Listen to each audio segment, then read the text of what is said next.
जय जगन्नाथ मेरे प्यारे किसान भाइयों, एग्रीकल्चर बाबा हेल्प डेस्क में आपका हार्दिक स्वागत है।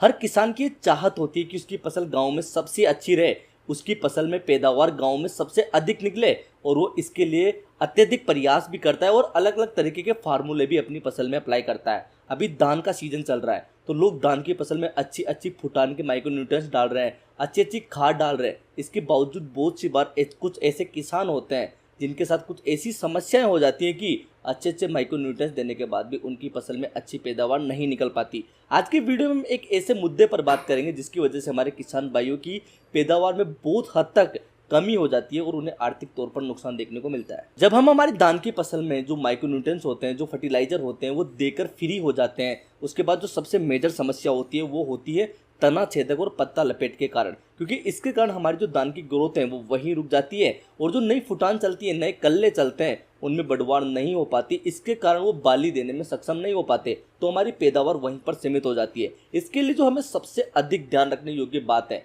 अगर हमें लगता है कि हमारे जो खेत है इसमें पत्ता लपेट तना छेदक आने की समस्या पिछले साल भी ज़्यादा रही थी या फिर हर साल इस समस्या का सामना करना पड़ता है, तो हमें विशेष तौर पर माइक्रोन्यूट्रिएंट्स के साथ कुछ ऐसे इंसेक्टिसाइड जीआर फॉर्मुलेशन में, ग्रेन्युलर फॉर्मुलेशन में डाल देनी चाहिए ताकि जो हमारे माइक्रोन्यूट्रिएंट्स है वो भी अच्छे तरीके से काम कर सके। मुख्य तौर पर मैं मेरे अनुभव के आधार पर जो मैं अपने अच्छे फार्मरों को ये सजेस्ट करता हूँ और देता भी हूँ, उसी के आधार पर मैं आज की वीडियो में बात करने वाला हूँ। अगर आप जो जैसे यूरिया के साथ माइक्रोन्यूट्रिएंट्स दे रहे हो, जिंक, कुछ भी किसी भी प्रकार का माइक्रोन्यूट्रिएंट्स दे रहे हो फर्टिलाइजर के साथ, तो आपको उसके साथ में एक अच्छे प्रकार का इंसेक्टिसाइड ग्रेनुअल फॉर्म में भी मिला देना चाहिए। मैं यहाँ पर आपको रिकमेंड करूँगा, आप सिजेंटा का वर्टा को डाल सकते हो अगर आप एक अच्छे एक अच्छा खर्चा करना चाहते हो, आपके खेत में इंसेक्ट की समस्या ज़्यादा है और आप एक निश्चिंत होना चाहते हो इसको डालने के बाद, तो आप सिजेंटा का वर्टा को डाल सकते हो। इसके अलावा पीआई कंपनी का कोस को डाल सकते हो या फिर इसी फॉर्मुलेशन में बहुत सी कंपनियों के अलग अलग नाम से इसी टेक्निकल के उत्पाद उपलब्ध है, आप उन्हें डाल सकते हो। इसके अलावा मैं आपको रिकमेंड करूंगा गर्डा केमिकल का डीजल,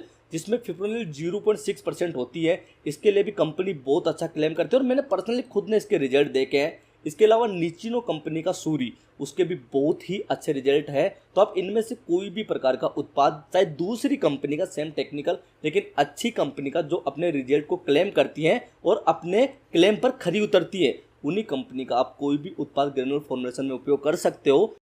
मैं इस चीज़ की सुनिश्चितता करता हूँ कि अगर आप इनकी डोज अच्छी मात्रा में अपने खेत में डालोगे तो आपको लंबे समय तक इंसेक्ट से राहत मिलेगी। और एक बार जब धान अपनी फुटान अवस्था से निकलकर बाली की अवस्था में आ जाता है, उसके बाद तक आपको इनका रिजल्ट देखने को मिलेगा। उसके बाद आप स्प्रे कर सकते हो, लेकिन जब अपन फर्टिलाइजर देके फ्री होते हैं उसके 10-5 दिन तक स्प्रे करना एक तरीके से बहुत मुश्किल होता है और एक तरीके से एक्स्ट्रा कॉस्ट हो जाता है, तो उससे भी आप बचो। मेरे प्यारे किसान भाइयों, अगर आपके खेत में इंसेक्ट की समस्या ज़्यादा है तो आप इनका उपयोग कर सकते हो और लगता है कि आपके खेत में माइनर इतनी दिक्कत नहीं है तो आप दूसरे टेक्निकल जो सस्ते आते हैं उन्हीं का भी अपने खेत में उपयोग कर सकते हो।